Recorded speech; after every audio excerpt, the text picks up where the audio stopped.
한국은 완전히 망했다. 아이, 무서운 말.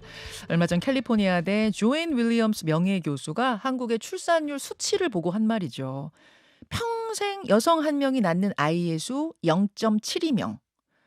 근데요, 한 명이 0.72명으로 줄어드는 거라고 생각하시면 오산입니다. 아이는 남녀가 만나서 낳는 거잖아요. 그러니까 두 명이 0.72명으로 줄어드는 겁니다.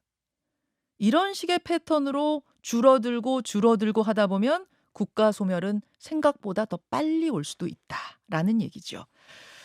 그래서 어제 정부가 인구 국가 비상사태를 선포하고 세계 분야 15개 핵심 과제를 제시했습니다. 어떤 대책들이 나왔는지 지금부터 잘 들어보시고 나라면 어떻게 할까? 나라면 이 정도면 나을 수 있는가? 판단해 보시죠. 저출산 고령사회위원회 줄여서 저고위입니다. 저고위의 주형환 부위원장 연결이 돼 있습니다. 주형환 부위원장님 나와 계십니까? 예, 안녕하세요. 있습니다. 네. 국가 안녕하세요. 예, 국가 비상사태 이러면 뭐 전쟁이 난다든지 지진이 발생한다든지 쿠데타가 발생한다든지 이럴 때 선포하는 건데 인구 국가 비상사태를 선포했던 건 어떤 의미일까요? 그만큼 저희 아까 말씀하신 대로 그 출산율 추세가 예. 국가 존망을 위협할 정도로 그 비상사태라는 의미입니다. 그렇죠. 그래서 더욱 경각심을 갖고 이거 하지 않으면 안 된다. 음. 이런 각오의 표현이라고 생각이 됩니다. 예. 어제 뭐 저고위에서 굉장히 여러 가지 내용들 발표를 하셨는데 큰 방향, 일단 핵심 골자부터 짚어 주신다면요? 네. 이번 대책의 목표는 이번 정부 임기 내에 네. 반드시 저출생 추세 반전의 계기를 마련하겠다는 겁니다. 음. 이를 위해 가지고 그 결혼 출산에 직접적 애로 요인으로 작용하는 일가정 양육, 음. 주거 등 3대 핵심 분야에 선택과 집중을 했고요. 또 사회인식 변화를 위해서도 범국가적 역량을 결집하려고 했습니다. 예. 특히 일가정 양육 관련해 가지고는 출산, 육아휴직 등을 필요할 때 유연하게 음. 소득 걱정 없이 음. 또 눈치 보지 않고 사용하면서도 중소기업 부담은 확실히 지원하겠다. 음. 또 양육 같은 분야는 0-11세 유아 아동 모두 누구나 이용 가능한 돌봄 환경을 조성을 이번 임기 내에 반드시 해서 음. 국가가 책임지는 교육 돌봄 체계를 완성하겠다는 의미가 있고요. 네. 마지막으로 주거 쪽은 이제 결혼 출산이 소위 페널티가 아닌 메리트로 좀 전환시켜야 되겠다. 그래서 음. 주택 공급을 대폭 확대를 하고 네. 집 마련을 위해서는 자금이 필요하지 않겠습니까? 그렇죠. 그래서 자금 지원도 늘리고 음. 청약 요건도 완화하고 음. 또 임대주택에 사시는 분들을 위해서는 공공임대주택에 그 거주 하실 때 여러 가지 그 어려움 같은 것들을 음. 해소해드리겠다. 이런 내용이 담겨 있습니다. 알겠습니다. 좀 구체적으로 하나하나 들어가 볼게요. 예, 구체적인 것들 중에서도 가장 눈에 띄는 거, 가장 대표적인 건 육아휴직제도 개선 이렇게 보면 될까요? 예, 예. 그렇습니다. 현행은 저, 어떤가부터 제가 잠깐 설명드리겠습니다, 여러분들께. 현재는 8세 이하 자녀 1명당 1년까지 쓸 수 있고 월급의 80%를 매달 받을 수 있어요. 다만 상한선이 150만 원입니다. 만약 내 월급이 300만 원이면 80%가 240만 원이고 내 월급이 500만 원이면 80%는 400만 원이죠. 하지만 상한선이 150만 원이니까 거기까지 받을 수 있는 거예요. 제가 2010년에 육아휴직 했거든요, 위 부위원장님. 네, 예, 네, 그때 상한선이 50만 원이었어요. 그러니까 네, 그때에 비하면 지금 많이 늘어난 거긴 한데 그래도 네, 뭐 월급을 그 당시 제가 복귀해 보면은 월급 보전받는다는 느낌보다는 그냥 분유값, 기저귀값 정도 지원받는다 이런 느낌이었는데 네. 이걸 좀 더 실질적으로 월급을 지원받는다, 생활비 지원받는다 느낌이 들게끔 바꾸겠다 해서 이번에 얼마나 바꾼 겁니까? 예. 그 말씀하신 대로 그 소득 걱정 없이 예. 육아휴직 같은 제도를 사용해 달라는 의견들이 많으셨습니다. 예. 그래서 이번에 육아휴직 급여를 현재는 아까 말씀 주신 대로 월 150만 원입니다. 예. 상한이 그걸 최대 250만 원까지 올렸고요. 최대 이 250만 원까지 예, 월급 받을 수 250만 있다. 원까지 올렸고요. 예예. 또 지금까지는 그 150만 원도 다 주는 게 아닙니다. 어. 그 육아휴직 후에 그 복귀해서 6개월이 지나야 한 25%는 줍니다. 그래서 현실적으로 아. 그 육아휴직 기간 중에는 예. 25%를 제외한 예. 112만 5천 원 정도가 그 상한이었습니다만 아. 이제는 그거 없이 음. 사후지급금이라고 하는데요. 음음. 그거 없이 그대로 최대 250만 원까지 올렸고요. 음. 이거 외에도 육아기에는 근로시간 단축을 할 수 있습니다. 그 음. 경우에도 이제 저희가 급여를 드리는데 이 상한도 현재 월 200만 원인데 이것보다 올릴 거고요. 음. 또 지원 기간도 매주 최초 5일 정도 5시간 정도밖에 안 했는데 예. 10시간으로 해서 조금 확실하게 늘리겠다 하는 부분이 이제 크고요. 음. 또 다른 하나는 아까도 말씀드렸듯이 필요할 때 예. 유연하게 쓰게 해달라는 목소리가 사실 가장 많았습니다. 예예. 그래가지고 이제 저희가 도입한 것 중에 하나는 예. 어린이집이 휴원한다든가 예. 유치원이 방학을 한다든가 이런 경우에 이제 한 달 미만의 그 단기 돌봄 수요가 그 발생하는 경우가 많다고 합니다. 예. 그래서 이제 저희가 단기 육아휴직 제도라고 해서 연 1회 2주 단위로 부모 음. 모두 음. 쓸 수 있는 그 제도를 도입을 했고요. 잠시만요, 또 부위원장님. 단기 네, 육아휴직 제도라는 건 이번에 제가 처음 듣는 제도네요.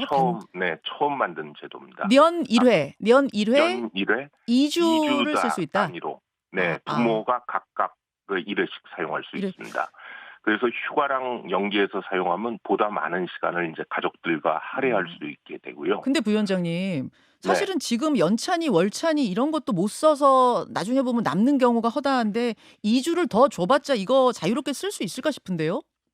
예. 그래서 인제 그 부분이 아마 인제 그 두 가지 측면에서 인제 그 얘기를 하시는 것 같습니다. 음. 하나는 인제 그 눈치 때문에 네. 그 근로자 입장에서 회사 눈치 때문에 사용하지 못한다는 부분이 있고 그렇죠. 또 중소기업 같으면 실제로 음. 그 업무 공백이 생기기 때문에 또 음. 돈이 없어서 못하는 그런 부분이 있습니다. 네. 그래서 이제 근로자 입장에서 네. 회사 눈치 보지 않고 사용할 수 있도록 저희가 어떻게 제도를 보완했냐면 예. 이제부터는 출산 휴가를 낼 때 음. 육아휴직하고 같이 통합해서 신청할 수 있도록 했습니다. 자, 잠깐만요. 그 요건 또 조금 다른 얘기입니다. 이건 단기 육아휴직에 대한 이야기는 아니고 지금 이제 장기 1 년짜리 육아휴직 육아휴직 얘기하시는 그렇죠. 거죠? 그 그렇죠. 이야기로 그럼 좀 넘어가 볼게요. 네네. 사실은 제가 이번 정책들 보면서 그래도 좀 네. 실질적으로 도움이 되겠다 싶었던 게 바로 요건데 네네. 출산 휴가를 신청할 때 네. 육아휴직 통합 신청 제도라는 걸 도입한다. 즉 그렇습니다. 아이 낳았는데 바로 다음 날 출근시키는 회사는 없어요. 그러니까 출산 휴가는 다들 그렇습니다. 써요. 요건 네네. 확실한데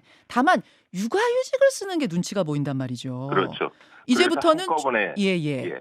출산 한꺼번에 휴가원 낼 신청할 때 수 아예 통합으로 육아휴직이 자동 신청이 되는 거예요? 그렇습니다. 그래 가지고 2주 이내 네. 고용주가 서면으로 그 고지를 하지 않으면 그 허용하는 걸로 간주해서 사실상 육아휴직이 자동으로 개시되게 했고요. 어. 또 아까 말씀드린 대로 이번에 도입되는 단기 육아휴직 같은 것들은 예. 장기간 업무 공백 없이 예. 유연하게 그 사용할 수 있게 해주는 거 아니겠습니까? 예. 그러니까 고용주 입장에서도 그 훨씬 더 그 용이하겠죠. 이걸 주는 게. 그리고 잠깐만요. 잠깐만. 제가 질문거리가 좀 많아 갖고 중간중간 끊는 건 죄송합니다. 네네. 출산 휴가원을 낼 때 육아휴직이 자동으로 통합 신청이 된다. 그렇습니다. 사업주가 일정 기한 안에 그거를 승인할지 거부할지 이걸 서면으로 제출해야 되는데 만약 그렇습니다. 일정 기한 안에 서면 제출 안 하면 자동 승인이다. 이 얘기는 그렇죠. 디폴트 허용으로 값이 간주한다. 허용이네요. 네네. 아. 그러니까 자동으로 이제 사실상 개시하게 이렇게 하려고 하고 있습니다. 그렇군요. 네. 알겠습니다. 이제 그리고 예. 이제 그 음. 중소기업 부담도 큰 문제 아니겠습니까? 그래 그렇죠. 가지고 저희가 예. 육아휴직 때문에 그 중소기업에서 음. 대체 인력을 고용할 필요가 있다고 그러면 음. 대체 인력 지원금 제도를 신설을 했습니다. 그리고 음. 그 금액도 대폭 올렸습니다. 그래서 월 120만 원 정도를 그 지원하고요. 지금은 출산 휴가라든가 네. 육아기 근로시간 단축 때에만 이런 대체 인력 지원금을 주는데 네. 이번에는 육아휴직 때도 대체 인력을 고용하면 대체 인력 지원금을 준다. 그리고 음. 또 파견 근로자를 사용하는 경우가 있습니다. 이 음. 경우에도 대체 인력 지원금을 주겠다. 음. 그리고 대체 인력 확보가 어려운 지역이라든가 네. 업종이 있을 수 있습니다. 네. 이 경우에는 그 외국인 근로자라든가 외국인 유학생들도 대체 인력으로 좀 공급을 해주겠다. 어. 이런 네, 그 보완책도 만들었고요. 알겠습니다. 예. 제가 쭉 들으면서 뭐 좋은 정책들 또 신선한 정책들이 있습니다만 세 가지 정도 걱정거리가 있어요. 하나는 네, 이게 인제 일자리가 안정적인 사람에게나 통하는 얘기 아닌가? 예를 들어서 그렇습니다. 지금 네, 계약직인 분들은 이런 말 꺼내기도 어려울 것 같고 영세한 업체 다니는 분들은 회사 처지 뻔히 아는데 이거 내가 빠진다고 말하면 동료들은 어떻게 되나 이거 걱정되고 결국은 대기업 정규직한테만 해당되는 얘기 아닌가 요거 하나 걱정되고요. 또 네, 하나는 네, 이제 회사도 손해 안 보고 인제 마음 놓고 이걸 하도록 해야 되는데 네, 이 부분을 보전하는 건 결국 재원 문제 네, 국가의 재정 문제는 좀 이런 쪽에서 튼튼한가 문제 없겠는가 고거. 예, 또 하나가 이제 그, 대체 인력 문제인데 이게 돈만으로 되는 게 아니라 사실은 어 내 업무가 단순 노동직이 아닌 이상은 내 네, 업무를 대신할 다른 사람을 누군가 대체한다는 게 쉽지 않아요. 그래서 결국은 같은 팀의 동료들이 그냥 내 거를 메워줘야 되는 네, 이런 업무도 많거든요. 그렇습니다. 요 세 가지 정도 걱정입니다. 예, 그래서 비정규직이라든가 영세업체 관련돼 가지고는 예. 저희가 이제 비정규직도 그렇지만 플랫폼 근로자라든가 예. 자영업자라든가 음. 그 특고, 소위 특고 음. 이런 분들을 위해서는 그 좀 제도를 그 근본적으로 좀 재설계를 할 필요가 있습니다. 예. 왜냐하면 지금 현재 그 아까 사회자님께서 말씀하셨듯이 예. 현재 제도는 주로 이제 그 고용 상태인 음. 정규직으로 이제 고용 정규직이나 비정규직으로 고용 상태에 있는 분들을 이제 상정을 해 가지고 예. 고용보험을 통해 가지고 지원을 하는데 예. 이런 분들은 이제 일정 부분 이제 고용보험에 가입할 수 있는 길은 있지만 음. 대부분 이제 가입하고 있지 않으시거든요. 그렇죠.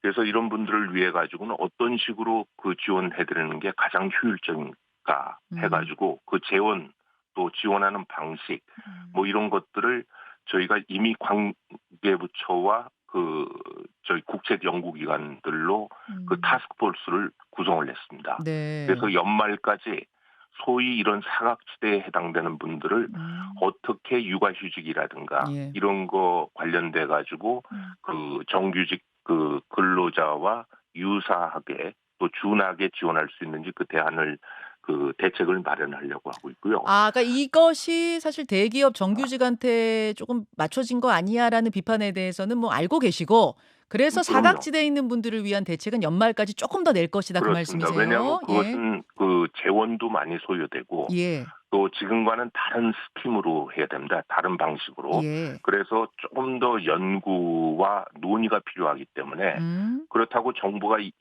이런 분들을 전혀 그 생각하고 있지 않다. 그런 건 전혀 아니고요. 알겠습니다. 그 그리고 이제 아까 말씀하신 대로 그 영세업체 같은 경우는 네. 정부가 어려운 재정 여건 하에서도 그 대체 인력 지원금이라든가 예. 또 아까 그 동료가 업무를 지원해야 되는 경우 있지 않습니까? 예예예. 그 동료가 업무를 지원하는 경우에 그 동료 업무 지원금 같은 걸 월 20만 아. 원 형태로 또 지원을 합니다. 아 그러니까 그래 대체 인력을 가지고 뽑을 때만 120만 원 회사에 지원해 주는 거 말고 대체 네. 인력 안 뽑고 동료들이 그 일 맡아서 할 경우에는 그렇죠. 그 동료한테 네. 돈을 주는 거예요? 그렇지. 아.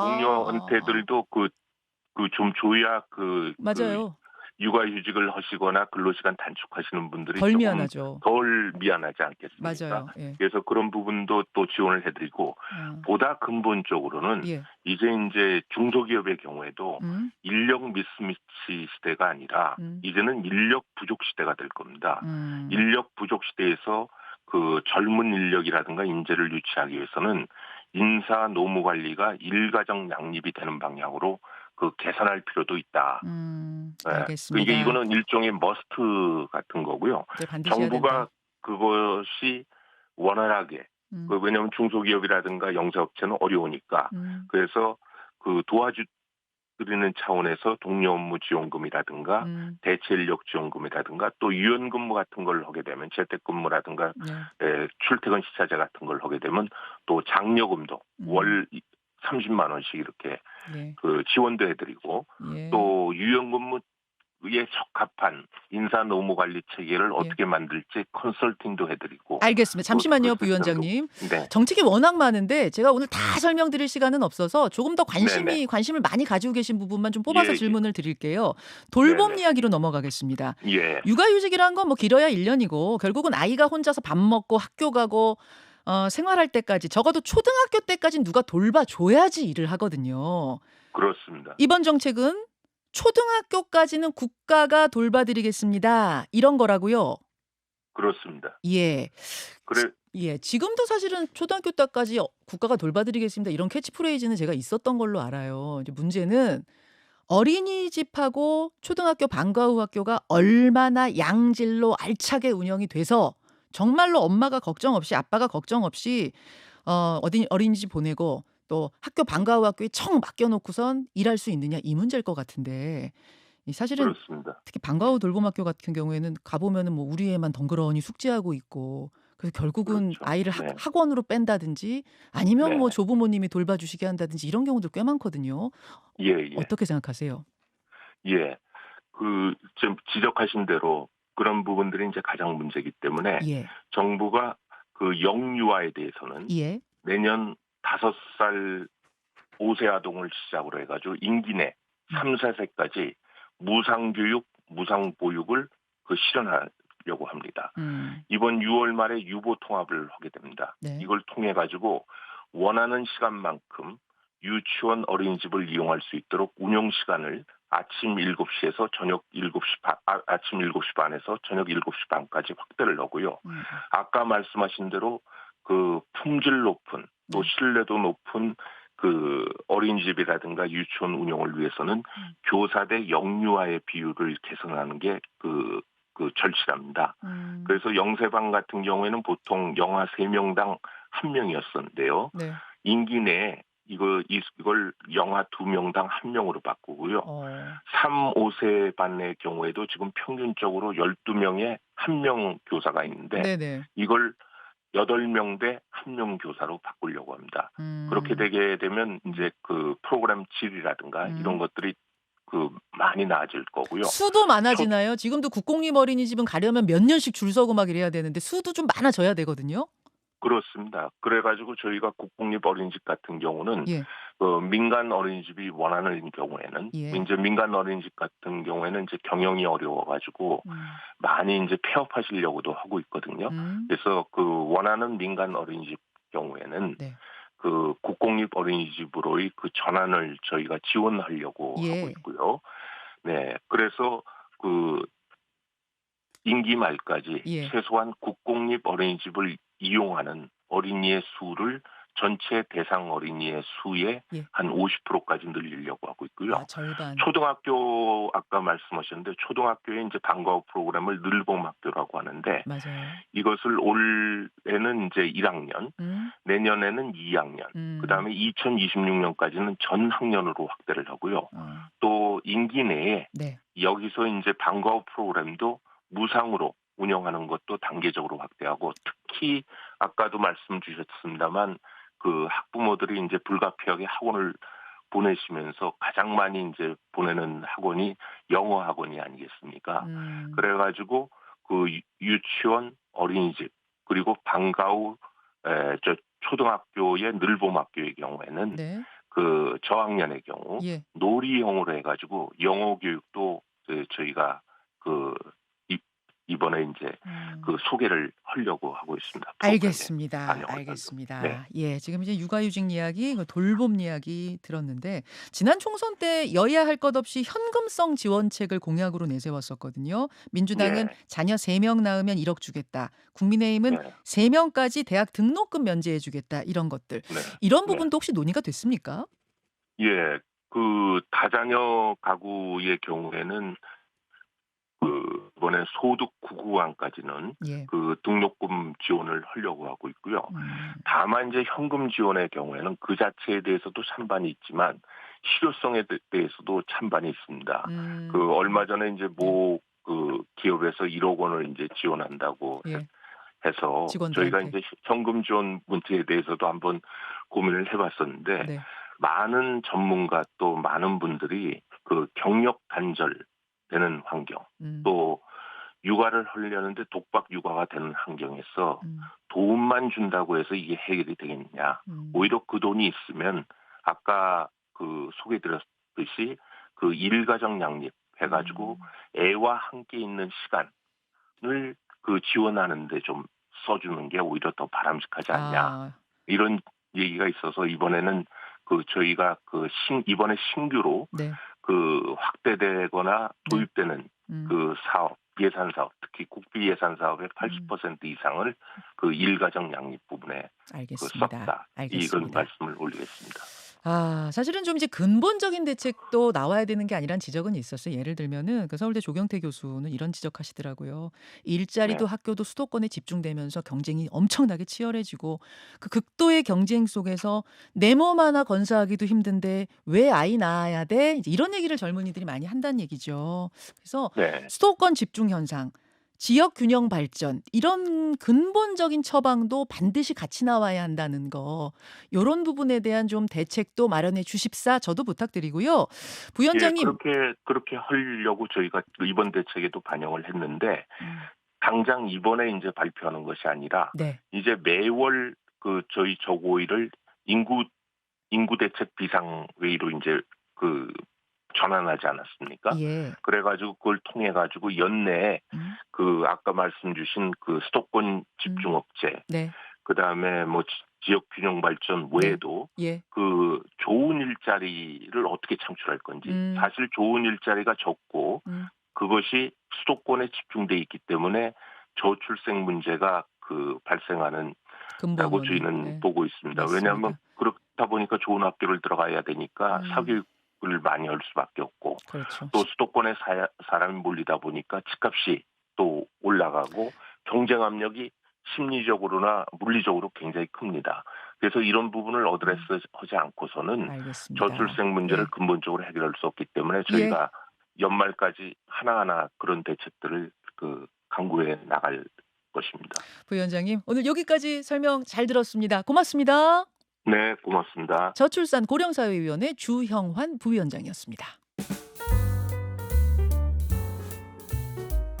김현정의 뉴스쇼는 시청자 여러분의 참여를 기다립니다. 구독과 좋아요, 댓글 잊지 않으셨죠? 알림 설정을 해두시면 평일 아침 7시 10분 실시간 라이브도 참여하실 수 있습니다.